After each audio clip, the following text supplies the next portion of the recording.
Good afternoon, everyone, and thank you all for joining.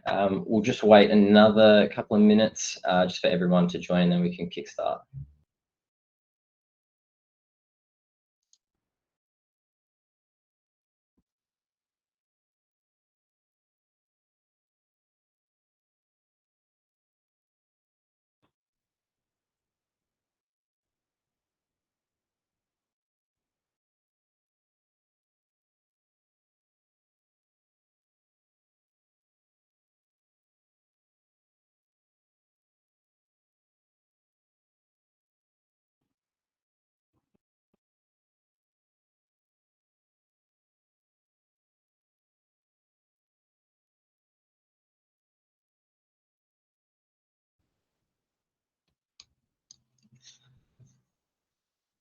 All right. Good afternoon, everyone, and thank you all for joining us for today's webinar exploring how smart home technology can be used to increase safety within the home. My name is Liam Highmore, and I'm CEO and co-founder of Homeable. Today, I'm lucky enough to be joined by another co-founder, Luke Ray. Welcome, Luke. Hi, everyone. How are we? Luke's actually one of our installers down here in Melbourne, so some of you may actually recognise him if you attended any of the installs with your clients. Look, I promise today isn't a sales pitch, but for those of you who don't know who or what Homeable is, we are a Victorian-based smart home provider that specialises in creating smart home solutions for older Australians and those with disability. We have a really exciting agenda for you this afternoon. In a few moments, I'll kick off this conversation by giving you some context around why safety is important for our clients and where we think the opportunity lies for smart home technology. We'll explore some common smart home devices that could increase your client's safety, as well as what you need to consider when actually recommending these devices. We'll share some of our clients' stories and finish by sharing our bet on the future of non-invasive monitoring. Hopefully, a few of you did make it to our last webinar, Introducing Smart Home Technology. You can actually find that one along with some really good resources on our website. These webinars are part of a series designed to educate OTs, support coordinators, and plan managers on all things smart home technology. We will send out a short survey at the end, which we would really appreciate you filling out. You can let us know if there's a specific application or disability that you would like us to do a bit of a deep dive on in the future. Just a reminder, this session is being recorded. We will send out the link to the recording along with a transcript to all those who registered. So please do pass it on to any colleagues who couldn't make it today. Last bit of housekeeping, I do really encourage you to pop any questions or comments you have in the chat. It's always my favorite part of any webinar. It's what makes these things real and not just a lecture. And we have a lot to learn from you and your clients. So yeah, definitely sort of encourage that. One final warning, if you do have an Alexa or a OK Google close by, it's probably going off as we speak, unless you're wearing headphones. So just a heads up, you might be hearing that one a little bit today. Beautiful. So safety, why is it important, and can smart home technology actually help? Now, before I try and answer this, let me explain what makes a home smart. Now, when we hear smart home technology, many of us probably picture something like this little guy. This is Amazon's new robot called Astro. And while there is probably a future for him in many of our homes, it's not really the type of smart home that we are talking about today. Now, smart homes are made up of interconnected devices that can be controlled remotely or autonomously, essentially by themselves. Now, they're often integrated into daily life, such as cleaning, heating, entertainment, you sort of name it. Now, there are thousands of these devices currently on the market, right? And the important thing that we want you to take away here is that the devices themselves are only one part of the solution. These devices need to be designed around a need and around someone's environment. And I'm sure it comes as no surprise to anyone on the call that the success of any assistive technology requires an integrated approach, right from the design of the physical solution to the inclusion of care provisions after it's been delivered. Now, this huge range of smart home products is not really good for anyone unless it's coupled with education, support, and careful consideration of the current and future needs of who it was designed for. Now, one of the questions we actually ask each of our clients during the consultation process is what they find important in a home. And perhaps unsurprisingly, privacy and security is a priority for almost 80% of them, only being narrowly edged out by feeling independent. Now, what is also interesting about these results is that it doesn't actually matter whether they are living by themselves or with others. Safety is consistently at the forefront of our customers' minds. Now, another question that we ask our clients is what areas they are currently requiring assistance. Now, whether this be from carers, support workers, or family. Now, the most frequent response is knowing who is at the front door. This graph also shows that people requiring up to 10 hours of assistance per week and those requiring full-time care all value knowing who is at the front door. Now, you'll hear Luke tell a story about one of our clients a little later, but hopefully this information provides some context around how important the feeling of safety is for our clients. So, Luke, maybe with that, I'll hand the mic over to you to sort of share with our audience how we can actually achieve this with smart home technology. Awesome. Thanks, Liam. So yeah, there are a bunch of ways that we can use smart home technology to improve safety in the house. And the first product that we're going to talk on today is the video doorbell. Now, I want you all to think about a client of yours who is unable to know who is at the front door when the doorbell rings. So a smart doorbell offers features such as video surveillance, which provides real-time video feeds of the front doorstep, which can be accessed remotely on a smartphone.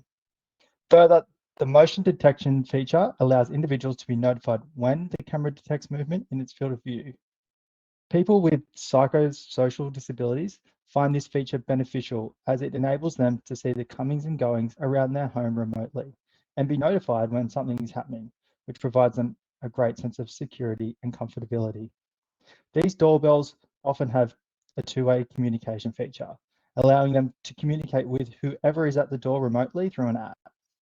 Both the video surveillance and two-way communication have been highly popular with our clients who have limited mobility, as it allows them to recognize and communicate with whoever is at the front door safely and from wherever they're situated within their own home.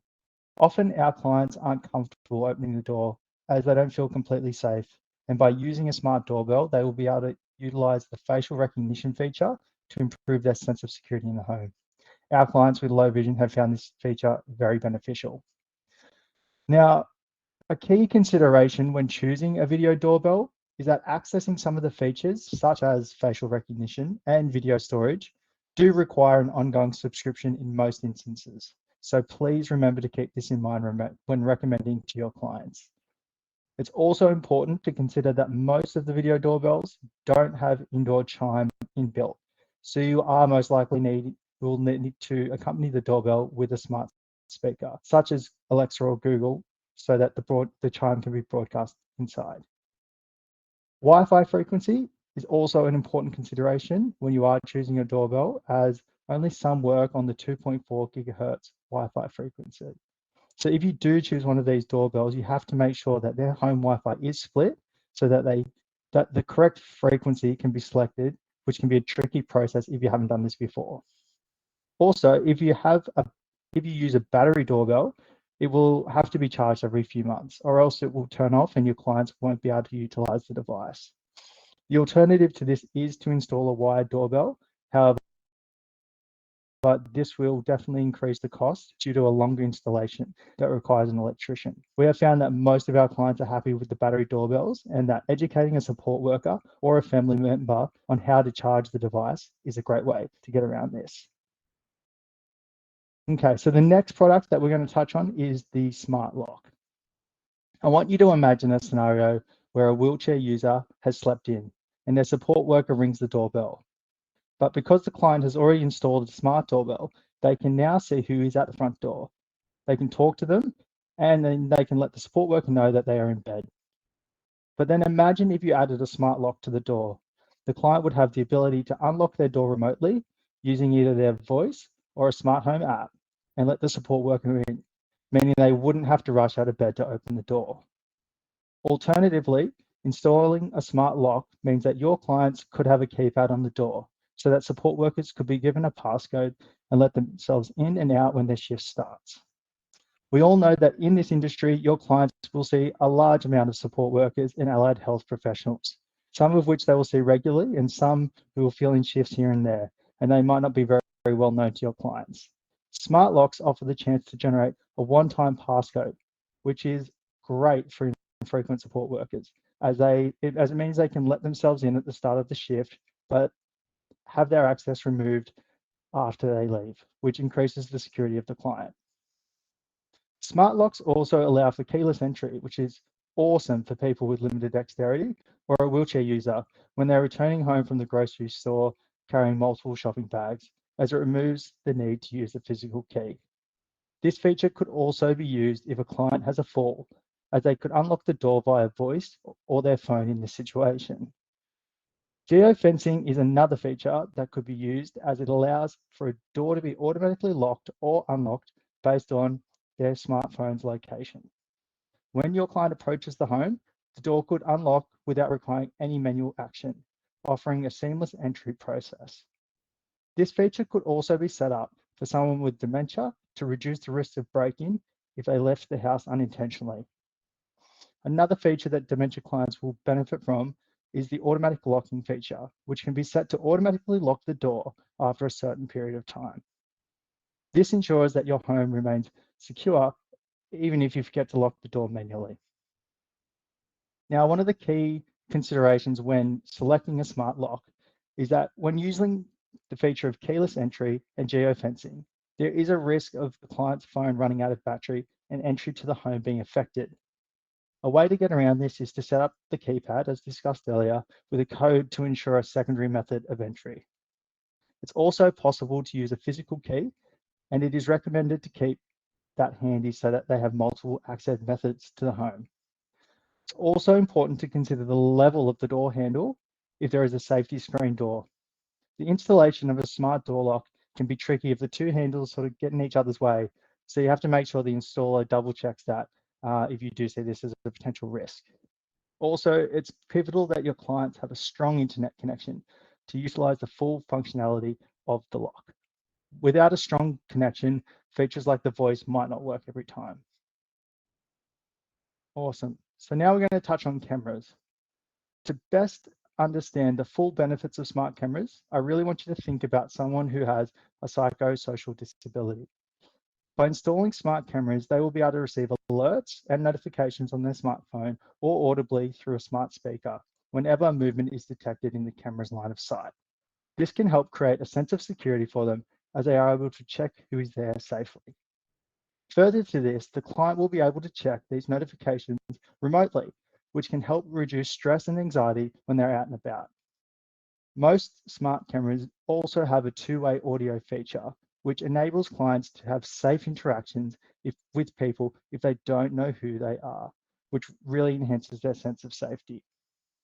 Now, there is a few key differences to consider when you are selecting cameras, specifically between surveillance cameras and smart cameras, to keep in mind when you are choosing this for your client. So a security or surveillance camera, they are wired cameras that are installed by an electrician and should have a certification to indicate that they meet the Australian standards. Smart cameras are often wireless, meaning that anyone can install them. While clients can always view the stream of the camera, these cameras typically leverage event-based recording so that they only record when an activity is triggered. Another consideration of smart cameras is to ensure that they are placed in a location where they can be taken down to charge. However, if they are paired with a solar panel, this is rarely an issue. One other thing to keep in mind is that the notifications can become quite frustrating for your client if they have an animal that is moving frequently in front of the camera. This could cause them to turn off the notifications and miss the events that the cameras were designed to alert them to. We have spoken a fair bit today about integrating voice assistant speakers, and we definitely view them as an integral part of the home solution. And it's sort of those Google Hubs and Amazon Alexas that we're talking about here. While these devices are known for telling you the time or the weather, we think that the more advanced capability that you and your client could benefit from. I'd like you to think about a client who is highly reliant on support from their carers. One of our favorite features of both the Alexa and Google Hubs is the broadcast or intercom functionality. This essentially simulates a traditional intercom, but in a much more convenient and more affordable manner. It leverages the device's ability to connect to each other, allowing for a seamless and instant communication between rooms. It works via voice commands such as, "Hey Google, intercom the kitchen," or "Alexa, drop in on the living room." And this will open up a two-way conversation with whoever is in that other room. We have seen this be very useful for the support work network for virtually all disability types and older Australians, as it enables both the carer and support worker to perform tasks throughout the home while the client has the ability to contact them no matter where they are in the home. Voice-activated speakers also enable your clients to make hands-free phone calls to their contact list. Now, a key consideration for using the voice-activated speakers for safety is that if your client does want to use that call functionality, they must be a Telstra customer. While it's unclear currently what the roadmap is for those other telcos to provide this call feature, we will be sure to let you know if this changes. Another consideration is that if you are putting multiple speakers into a client's house, it might be best to change the wake up word of the speaker if there are multiple in close proximity. And the reason behind this is that if you say, "Hey Alexa, do this," then the speakers may get confused and hear different things. If you change the name of one of the speakers from Alexa to something like Echo, then only one will respond with an answer. It's also important to remember to use the same home profile across users and speakers in the same home. For example, if it is a family home, you don't want different speakers connected to different accounts, as they won't be able to talk to each other. And this is vital for features such as broadcasting to work efficiently. Awesome. So the last product that we're going to talk about today are sensors. And they offer a great safety feature for any home, as they allow you to detect movement or a change in conditions of a room. There are two main types of sensors. So we have both a door window sensor and a motion sensor. Now, a door window sensor is placed on both the frame and either the door and the window. And as they open and close, an event can be triggered, such as turning on a light. A motion sensor can also trigger an event in the same way. However, it is activated after motion is detected. By adding automations to your sensors, your clients can take their sense of safety to the next level. And we'll give you a few examples of this later on when we talk through some solutions that we've done for clients. Now, some key considerations to think about when selecting a sensor is to ensure that they are placed in the direct line of sight where your clients need them. It's also important to remember that most of these sensors are run off batteries. So educating the client and their support team on how to replace them is really important. All right, so now it's time to talk about two of our clients. We have selected both Kerry and George to showcase today to show what their living situations and safety concerns were and how smart home technology was able to help increase their sense of security in the home. Now, the first one we're going to speak about is Kerry. Kerry is 45 years old, has PTSD, anxiety, and depression.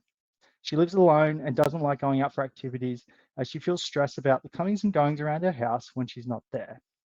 Her goals were to feel comfortable when she did leave the house, be able to see who was at the front door, and improve her overall safety in the home. So for the solution, we installed a video doorbell and 3 separate smart cameras, all placed in different areas around her house, so that Carrie was able to be notified when people approached her home or entered her backyard. Previously, she had installed wired cameras that were using a different operating system and had to be played on her TV. By installing this smart solution, Carrie was able to view the feed on her smartphone, and it was all integrated together to make a seamless solution for her. Now, the outcomes achieved by this were Kerry was able to remotely view the stream and communicate with people at the door through her phone. And Kerry felt more secure interacting with people when they came to the door, which reduced her anxiety.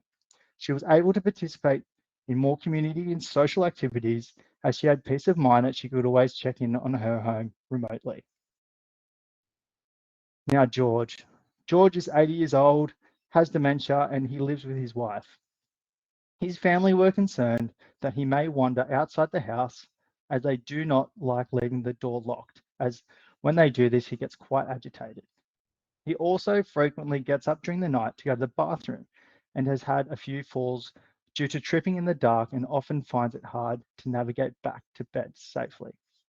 So for the solution, we're able to install a video doorbell and a door sensor that sends a notification to his wife's phone when the door opens.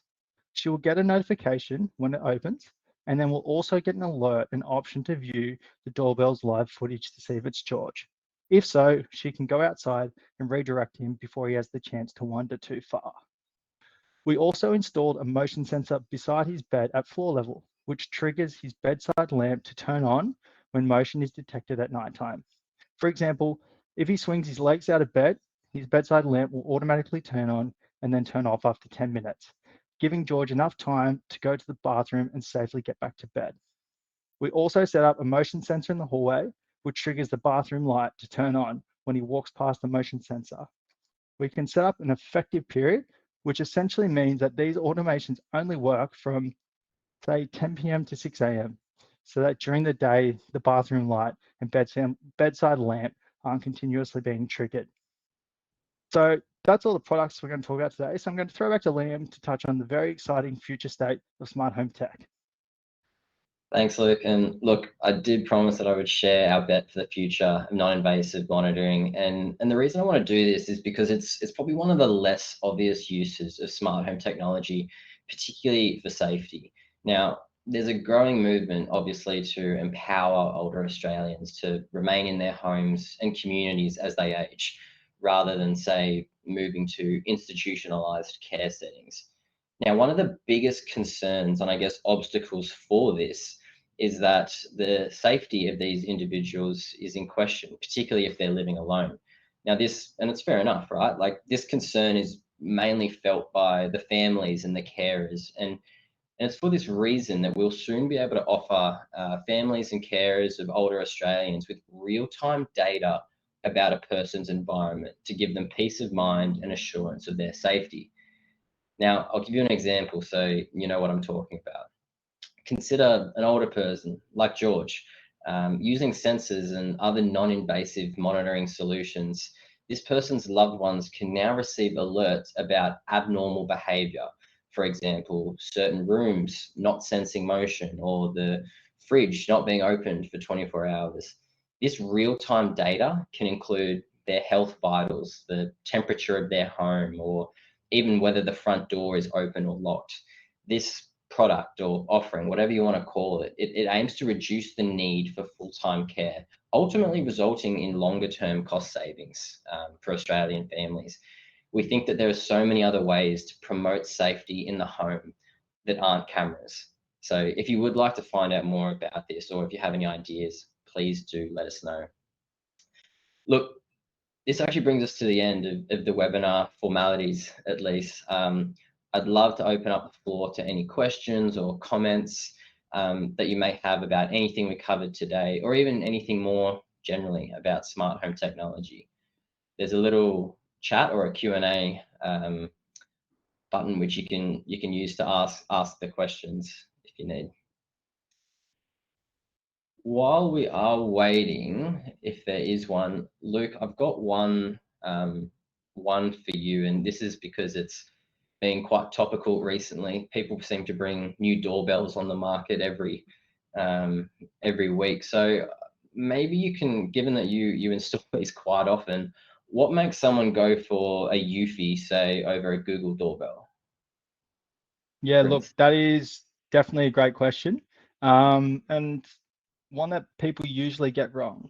So I think the short answer is it really does depend on the client's needs. So you did mention Eufy. So one of the best features of a Eufy doorbell is that you can play back previous events without having to purchase a subscription. As I said before, quite often you do have to purchase that subscription, which is definitely true for a Ring doorbell or a Google Nest doorbell. The Eufy also has the option for an inbuilt chime. And again, like I mentioned before, quite often doorbells need to have a speaker accompanied with them to have that indoor chime. However, the Eufy comes with that. But my favorite aspect of the Eufy is the local storage, meaning that all of the footage captured is actually stored on the chime device, which is inside the home and not up in some cloud like the others. The downside, though, of Eufy is that it does require that dedicated 2.4 gigahertz Wi-Fi frequency, which not many people have set up, and in our experience has caused some serious frustration when people are trying to set it up. And then on the other hand, Google doorbells work on any Wi-Fi frequency, and its facial recognition feature is definitely best in class. So it's a very long way of saying it really depends on what the client's priorities are, and an ongoing subscription model, local storage, an indoor chime, and perhaps the most important question is what ecosystem they're currently using inside their home, if they have one. Thanks, Luke. I know you answered parts of it before, but yeah, I just think it's an important one because we've been receiving a lot of attention about it recently. James, I can see you've got your hand up. Sorry, let me just take you off mute.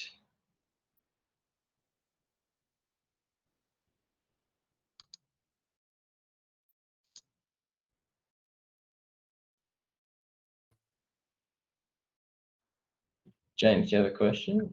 Hey guys, sorry. Yeah, I did post one in the chat there around contact to emergency services, but I had another one that I didn't know how to word this, I guess. But when I've had clients who have some psychosocial, I guess, issues happening, and maybe they just want to be able to monitor their front door, I've wondered if whether I'm actually contributing toward, their, like, while I'm giving them feedback about what's there, perhaps I might also be introducing something else to be anxious about, perhaps. And I guess I'm wondering about, finding a balance there. And I'm not sure if you guys have experience in that area or people that you guys liaise with to kind of explore that with people, whether it's the most appropriate solution or if they need, more, I don't know, therapeutic supports or, anyway, just wanted to hear your thoughts, I guess, in that. Yeah, thanks, James. It's a great thought, and it's probably one not just specific to safety, but for smart home technology in general.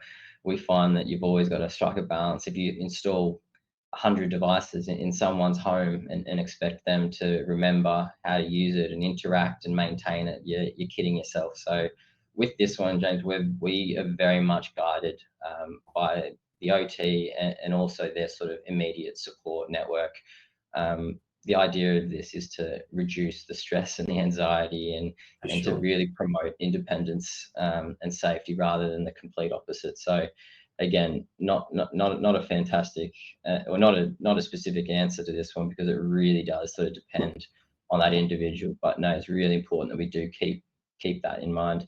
And with the risk of getting off topic, also around the dignity of the individual, particularly when you're including family, carers, and their sort of wider support network. You've really got to seek the consent of the individual for these, because they, at the end of the day, they might not want families and that kind of thing having access to this data. So yeah, plenty to think about, James, and not a lot of answers.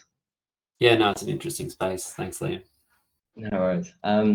Great question, James. We've just got two more questions in the chat there, Liam, that I might throw your way, both from Marin. I might start with have you had any success of NDIS or my aged care clients being able to gain funding for smart home tech like this? Yeah, absolutely. The NDIS is a much more straightforward process. The funding from the aged care side is can be more difficult to access. We are an NDIS provider, and we work with sort of plan managers and OTs to align the goals of the smart home solution with their goals of the NDIS plan. Often our solutions reduce the need for example, as much care. So plan managers, that kind of thing, have sort of a keen interest in this. So short answer, yes, absolutely fair. We've had success in that. And the last one, Liam, can Marin and the rest of the participants here today, can they have an idea of the cost of any of these products? Yeah, absolutely. So these, and again, the short answer here is it really depends on the individual and how much you want to go. How we usually charge for these sort of products and services is usually that most of it is off the shelf technology, right? So the actual costs of the devices themselves aren't really expensive at all, particularly when you compare it to a lot of the hardwired solutions that maybe traditional smart home providers should charge. So we've had solutions that range anywhere from $100 to $5,000. So it really depends on the individual, their available funding in their core, and what they actually want to include as part of this.